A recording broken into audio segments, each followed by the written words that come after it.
ರಾಜಕೀಯವಾಗಿ ಮೊದಲಿಗೆ ನಾವು ಮಾತನಾಡೋದಾದ್ರೆ ಕರ್ನಾಟಕದಲ್ಲಿ ಮುಖ್ಯಮಂತ್ರಿ ಹುದ್ದೆ ಬದಲಾವಣೆ ಚರ್ಚೆಗೆ ಒಂದು ಅಂತಿಮ ಮುದ್ರೆ ಬೀಳ್ತಾನೆ ಇಲ್ಲ. ಹೈಕಮಾಂಡ್ ಇದಕ್ಕೆ ಇತಿಶ್ರೀಯನ್ನ ಹಾಡಬೇಕಾಗಿತ್ತು. ಆದ್ರೆ ಈ ಚರ್ಚೆಯನ್ನ ಹಾಗೆ ಜೀವಂತವಾಗಿ ಹೈಕಮಾಂಡ್ ಉಳಿಸ್ಕೊಂಡು ಬರ್ತಿದೆ. ಇದರ ಹಿಂದಿನ ಕಾರಣ ಗೊತ್ತಿಲ್ಲ. ಇತ್ತೀಚೆಗಷ್ಟೇ ದೆಹಲಿಗೆ ಹೋಗಿದ್ದಂತ ಡಿಸಿಎಂ ಡಿ.ಕೆ. ಶಿವಕುಮಾರ್ ಅವರು ಬಹುತೇಕ ನಾಯಕರ ಜೊತೆ ಮಾತನಾಡುವ ಪ್ರಯತ್ನವನ್ನ ಮಾಡಿದ್ರು. ಒಂದು ಹಂತದಲ್ಲಿ ಅವರು ಹಿರಿಯ ನಾಯಕರ ಜೊತೆ ಮಾತನಾಡಿ ತಮ್ಮ ಬೇಡಿಕೆ ಏನಿದೆ ಮತ್ತು ಒಂದು ಸಂದರ್ಭದಲ್ಲಿ ಮಾತುಕತೆ ಆಗಿತ್ತು ಅಂತ ಏನ್ ಹೇಳಲಾಗಿತ್ತು ಅದನ್ನ ನೆನಪಿಸುವ ಪ್ರಯತ್ನವನ್ನು ಕೂಡ ಮಾಡಿದ್ರು. ಹಲವಾರು ಬಾರಿ ಅವರು ಮಾತನಾಡ್ತಾ ಹೇಳ್ತಾರೆ, ಒಂದ್ ಕಡೆಯಲ್ಲಿ ಪ್ರಯತ್ನ ಫಲಿಸ್ತಾ ಇದ್ರು ಕೂಡ ಪ್ರಾರ್ಥನೆ ಫಲಿಸ್ತಾ ಇದ್ರು, ಪ್ರಯತ್ನ ಫಲಿಸ್ತಾ ಇದ್ರು ಪ್ರಾರ್ಥನೆ ಫಲಿಸುತ್ತೆ ಅಂತ ಹೇಳ್ತಾರೆ. ಎಲ್ಲಿ ಭಕ್ತಿ ಇರುತ್ತೆ ಅಲ್ಲಿ ಭಗವಂತ ನೆಲೆಸಿರ್ತಾನೆ. ಈ ತರದ ಹೇಳಿಕೆಗಳನ್ನ ಕೊಡೋದ್ರ ಮುಖಾಂತರವಾಗಿ ತಮ್ಮ ಪ್ರಯತ್ನ ಮತ್ತು ತಮ್ಮ ಭಕ್ತಿ ಇದೆ, ಆ ಕಾರಣಕ್ಕಾಗಿ ಮುಖ್ಯಮಂತ್ರಿ ಹುದ್ದೆ ತಮಗೆ ಸಿಗತ್ತೆ ಅನ್ನೋ ಅಚಲವಾದ ವಿಶ್ವಾಸವನ್ನ ಡಿ.ಕೆ. ಶಿವಕುಮಾರ್ ಅವರು ಹೇಳಿದ್ದಾರೆ. ನಾನು ರಾಜಕೀಯ ಮಾಡೋದಕ್ಕೆ ಬಂದಿದ್ದೀನಿ, ರಾಜಕೀಯ ಮಾಡ್ತೀನಿ ಅನ್ನೋದನ್ನು ಅವರು ಪರೋಕ್ಷವಾಗಿ ಪ್ರತ್ಯಕ್ಷವಾಗಿ ಹಲವು ಬಾರಿ ಹೇಳಿದ್ದಾರೆ. ಈ ಹಿನ್ನೆಲೆಯಲ್ಲಿ ರಾಜಕೀಯ ಬೆಳವಣಿಗೆಗಳು ತೀವ್ರಗತಿಯಲ್ಲಿ ನಡೀತಾ ಇದೆ. ಒಂದು ಕಡೆಯಲ್ಲಿ ಡಿ.ಕೆ. ಶಿವಕುಮಾರ್ ಪರವಾಗಿರುವಂತಹ ಶಾಸಕರುಗಳು, ನಾಯಕರುಗಳು ಅವರು ಶೀಘ್ರದಲ್ಲೇ ಮುಖ್ಯಮಂತ್ರಿ ಆಗ್ತಾರೆ ಅನ್ನೋದನ್ನ ಮತ್ತೆ ಹೇಳ್ಕೊಂಡೇ ಬರ್ತಾ ಇದ್ದಾರೆ. ಈಗ ಅದಕ್ಕೆ ಮುಂದುವರೆದ ಭಾಗವಾಗಿ ಇಕ್ಬಾಲ್ ಹುಸೇನ್ ಅವರು ಮತ್ತೆ ಮಾತನಾಡಿದ್ರು, ಶಿವಗಂಗಾ ಬಸವರಾಜ್ ಅವರು ಮತ್ತೆ ಮಾತನಾಡಿದ್ರು, ಹಾಗೇನೆ ಇವತ್ತು ಮಾತನಾಡಿರುವಂತ ಚಂದ್ರರಾಜ್ ಹಟ್ಟಿಹೊಳಿ ಅವರು ಅತ್ಯಂತ ಶೀಘ್ರದಲ್ಲೇ ಅವರು ಒಂದು ಮುಖ್ಯಮಂತ್ರಿ ಆಗುವ ಸಾಧ್ಯತೆ ಇದೆ, ಆ ದಿನ ಹತ್ರ ಬರ್ತಿದೆ ಅಂತ ಹೇಳಿಕೆ ಕೊಟ್ಟಿದ್ದಾರೆ. ಇನ್ನೊಂದು ಕಡೆಯಲ್ಲಿ ಮುಖ್ಯಮಂತ್ರಿ ಸಿದ್ದರಾಮಯ್ಯನವರ ಜೊತೆಗಿರುವ ಅಶೋಕ್ ಪಟ್ಟಣ್ ಇರ್ಬೋದು ಅಥವಾ ರಾಘವೇಂದ್ರ ಹಿಟ್ನಾಳ್ ಇರ್ಬೋದು, ಇನ್ನು ಕೆಲವು ನಾಯಕರುಗಳು ಯಾಕೆ ಬದಲಾವಣೆ ಮಾಡ್ತಾರೆ, ಬದಲಾವಣೆ ಪ್ರಶ್ನೆನೇ ಇಲ್ಲ, 5 ವರ್ಷ ಅವರೇ ಮುಂದುವರಿತಾರೆ. ಈಗ ಬಜೆಟ್ ಬರ್ತಾ ಇದೆ, ಹಾಗಾಗಿ ಅದರ ಸಿದ್ಧತೆಯಲ್ಲಿದ್ದೀವಿ, ಬದಲಾವಣೆ ಮಾಡುವ ಯಾವುದೇ ಉದ್ದೇಶ ಇಲ್ಲ ಮತ್ತು ಆ ತರದ ಸ್ಥಿತಿ ಕೂಡ ಇಲ್ಲ ಅಂತ ಹೇಳ್ತಿದ್ದಾರೆ. ಹಾಗಾಗಿ ಎರಡೂ ಬಣದ ನಾಯಕರು ತಮ್ಮ ತಮ್ಮ ನಾಯಕರ ಪರವಾಗಿ ಅಖಾಡಕ್ಕೆ ಇಳಿದು ಮಾತಾಡ್ತಿದ್ದಾರೆ. ಆದ್ರೆ ಇಬ್ಬರು ನಾಯಕರು, ಸಿದ್ದರಾಮಯ್ಯನವರಂತೂ ಪೂರ್ಣ ಪ್ರಮಾಣದಲ್ಲಿ ಮೌನಕ್ಕೆ ಶರಣಾಗಿದ್ದಾರೆ. ಮಾಧ್ಯಮಗಳು ಪ್ರಶ್ನೆ ಮಾಡಿದ್ರೆ ಅವ್ರು ಹೇಳೋದು ಒಂದೇ, ಹೈಕಮಾಂಡ್ ಏನ್ ಹೇಳತ್ತೋ ಅದನ್ನ ನಾನು ಕೇಳ್ತೀನಿ, ಅದನ್ನ ಬಿಟ್ಟು ಅವ್ರು ಏನು ಉತ್ತರಿಸ್ತಿಲ್ಲ. ಯಾರೇ ಹೇಳಿಕೆ ಕೊಟ್ಟಿದ್ರು ಅವ್ರ ಹತ್ರನೇ ಪ್ರಶ್ನೆ ಕೇಳಿ, ನನ್ನ ಹತ್ರ ಪ್ರಶ್ನೆ ಕೇಳ್ಬಿಡಿ ಅಂತ ನೇರವಾಗಿ ಮೊನ್ನೆ ಅವರು ಮಾಧ್ಯಮಗಳ ಮುಂದೆ ಸ್ವಲ್ಪ ಸಿಡಿಮಿಡಿಕೊಂಡಂತ ಘಟನೆ ಕೂಡ ನಡೀತು. ಆದ್ರೆ ಅವರ ಪುತ್ರ ಯತೀಂದ್ರ ಅವರು ಕೂಡ ಮೈಕ್ ಸಿಕ್ಕ ತಕ್ಷಣದಲ್ಲಿ ತಮ್ಮ ತಂದೆನೇ 5 ವರ್ಷ ಇರ್ತಾರೆ ಅಂತ ಹೈಕಮಾಂಡ್ ರೀತಿಯಲ್ಲಿ ಅವ್ರು ಮಾತಾಡ್ತಿದ್ದಾರೆ. ಇವತ್ತು ಪರಮೇಶ್ವರ್ ಅವರು ಒಂದು ಮಾತು ಹೇಳಿದ್ದಾರೆ, ಏನು ಅಂತಂದ್ರೆ ಎಪಿಸಿ ಅಧ್ಯಕ್ಷರು ಬಾಯಿ ಮುಚ್ಕೊಂಡು ತೆಪ್ಪಗಿರಿ ಅಂತ ಹೇಳಿದ್ದಾರೆ. ಅದಕ್ಕಿಂತ ಇನ್ಯಾವ ಪದಗಳಲ್ಲಿ ಹೇಳ್ಬೇಕು? ಹಾಗೆ ಹೇಳಿದ ನಂತರವೂ ಪರಿಷತ್ ಸದಸ್ಯರು, ಶಾಸಕರುಗಳು, ಬೇರೆ ಬೇರೆ ನಾಯಕರು ಮಾತಾಡ್ತಿರೋದು ಎಷ್ಟು ಸರಿ? ಈ ಪ್ರಶ್ನೆನ ಅವ್ರು ಮಾಡಿದ್ದಾರೆ. ಇದಕ್ಕೊಂದು ಕಡಿವಾಣವನ್ನ ಹೈಕಮಾಂಡೇ ಹಾಕಬೇಕಿದೆ. ನೋಟಿಸ್ ಅನ್ನ ಯತೀಂದ್ರ ಅವರು ಕೊಟ್ಟಿಲ್ಲ, ಕೆಪಿಸಿಸಿ ಬೇರೆ ನಾಯಕರಿಗೆ ಕೆಲವು ಸಂದರ್ಭದಲ್ಲಿ ಕೊಟ್ಟಿದೆ. ಮತ್ತೆ ಈಗ ಡಿ.ಕೆ. ಶಿವಕುಮಾರ್ ಬಣದ ನಾಯಕರುಗಳು ಕೇಳ್ತಿರೋದು ಏನು ಅಂತಂದ್ರೆ, ನೀವು ಅಧಿಕಾರ ಹಂಚಿಕೆ ಮಾತುಕತೆ ಆಗಿದೆಯೋ ಇಲ್ವೋ, ಅಧಿಕಾರ ಬದಲಾವಣೆ ಮಾಡ್ತಿರೋ ಇಲ್ವೋ ಅದನ್ನ ಸ್ಪಷ್ಟಪಡಿಸಿ ಅಂತ ಮಾಧ್ಯಮಗಳ ಮುಂದೆ ಬಂದು ಹೈಕಮಾಂಡ್ ಏನ್ ಸ್ಪಷ್ಟಪಡಿಸೋದು ಬೇಕಿಲ್ಲ.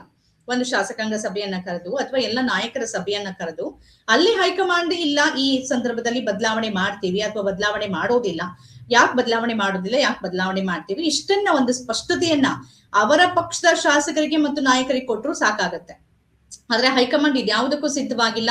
ಆ ಕಡೆ ಹಾವು ಸಾಯ್ಬಾರ್ದು, ಈ ಕಡೆ ಕೋಲು ಮುರಿಬಾರ್ದು ಅನ್ನೋ ರೀತಿಯನ್ನ ಹೈಕಮಾಂಡ್ ಅನುಸರಿಸ್ತಾ ಇದೆ. ಆದ್ರೆ ಇದು ಎಲ್ಲಿ ತನಕ ಅನ್ನೋದು ಗೊತ್ತಿಲ್ಲ.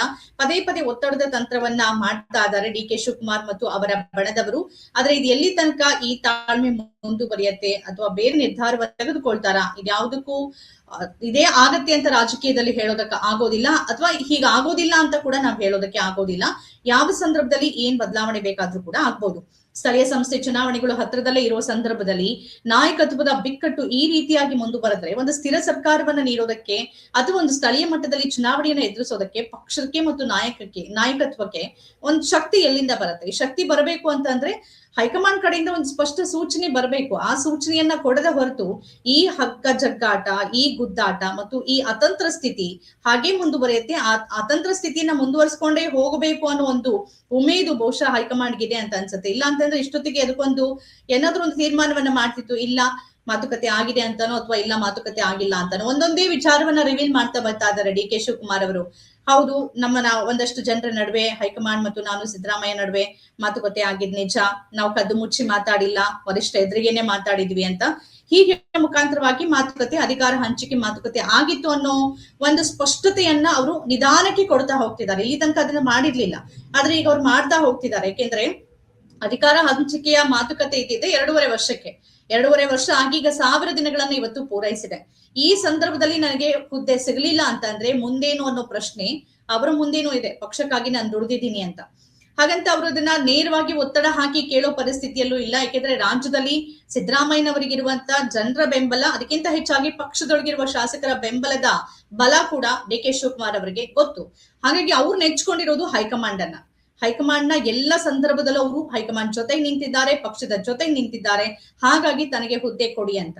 ಆದ್ರೆ ಈ ಸಂದರ್ಭದಲ್ಲಿ ಯಾವುದೇ ಕಾರಣ ಇಲ್ಲದೆ ಇರುವ ಒಬಿಸಿ ನಾಯಕನೊಬ್ಬನನ್ನ ಹುದ್ದೆಯಿಂದ ಕೆಳಗಿಳಿಸಿದ್ರೆ ಪಂಚರಾಜ್ಯ ಚುನಾವಣೆಗಳನ್ನ ಎದುರಿನಲ್ಲಿ ಇಟ್ಕೊಂಡು ಅದರಿಂದ ಆಗಬಹುದಾದ ರಾಜಕೀಯ ಪರಿಣಾಮದ ಬಗ್ಗೆ ಕಾಂಗ್ರೆಸ್ ಹೈಕಮಾಂಡ್ಗೆ ಅರಿವಿದೆ. ಹಾಗಾಗಿ ಡಿ ಕೆ ಶಿವಕುಮಾರ್ ಅವ್ರಿಗೂ ಇತ್ತ ಸಮಾಧಾನವನ್ನು ಹೇಳೋಕ್ ಸಾಧ್ಯ ಆಗದೆ. ಹಾಗೇನೆ ಸಿದ್ದರಾಮಯ್ಯನವರನ್ನ ಹುದ್ದೆಯಿಂದ ಕೆಳಿಸೋಕಾಗದೆ ಒಂದು ರೀತಿ ಅಡಕತ್ತಿಯಲ್ಲಿ ಹೈಕಮಾಂಡ್ ಸಿಲುಕಿದೆ. ಈ ತಿಂಗಳಲ್ಲಿ ಬಹುತೇಕವಾಗಿ ಈಗ ಬಜೆಟ್ ಮಂಡನೆಗಿಂತ ಮುಂಚೆನೆ ಇಬ್ಬರು ನಾಯಕರನ್ನ ದೆಹಲಿಗೆ ಕರೆಸ್ಕೊಂಡು ಹೈಕಮಾಂಡ್ ಮಾತುಕತೆಯನ್ನು ನಡೆಸಬಹುದು ಅನ್ನೋ ಮಾತುಕತೆಗಳಿದೆ. ಆದ್ರೆ ಈ ತರದ್ದೇ ಸ್ಥಿತಿ ಕಳೆದ 2 ತಿಂಗಳ ಹಿಂದೆ ಇದ್ದ ಸಂದರ್ಭದಲ್ಲಿ ಹೈಕಮಾಂಡ್ ಅವರಿಬ್ಬರನ್ನ ಕರೆಸಲಿಲ್ಲ ದೆಹಲಿಗೆ. ಬದಲಾಗಿ ಎಐಸಿಸಿ ಅಧ್ಯಕ್ಷರು ಒಂದ್ ಮಾತು ಹೇಳಿದ್ರು, ನಾವೇನಾದ್ರೂ ಸೃಷ್ಟಿ ಮಾಡಿದ್ವ ಈ ಸಮಸ್ಯೆನ ಸೃಷ್ಟಿ ಮಾಡಿರೋದು ನೀವೇನೆ, ಲೋಕಲ್ ಲೀಡರ್ಸ್, ನೀವು ಲೋಕಲ್ ಅಲ್ಲಿ ಬಗೆಹರಿಸ್ಕೊಳ್ಳಿ ಅಂತ. ಈಗಲೂ ಕೂಡ ಈ ಇಬ್ಬರು ನಾಯಕರನ್ನ ಹೈಕಮಾಂಡ್ ಕರೆದು ಮಾತಾಡ್ತೆ ಅನ್ನೋ ಒಂದ್ ಸುದ್ದಿ ಇರೋ ಸಂದರ್ಭದಲ್ಲೇ ಇದು ನಮ್ಮ ಸಮಸ್ಯೆ ಅಲ್ಲ, ನೀವು ಹುಟ್ಟಾಕೊಂಡಿರೋ ಸಮಸ್ಯೆ ಅಂತ ಹೇಳ್ತಾರಾ? ಹಾಗೆ ಹೇಳಿದ್ದೇ ಆದ್ರೆ ಡಿ ಕೆ ಬಣದ ಉತ್ತರ ಏನಾಗಿರತ್ತೆ? ಇದು ಬಹಳ ದೊಡ್ಡ ಪ್ರಶ್ನೆ. ಇದು ಮುಂಬರುವ ರಾಜಕೀಯದ ಮೇಲೂ ಬಹಳ ದೊಡ್ಡ ಪರಿಣಾಮವನ್ನ ಬೀರುವ ಸಾಧ್ಯತೆ ದಟ್ಟವಾಗಿದೆ.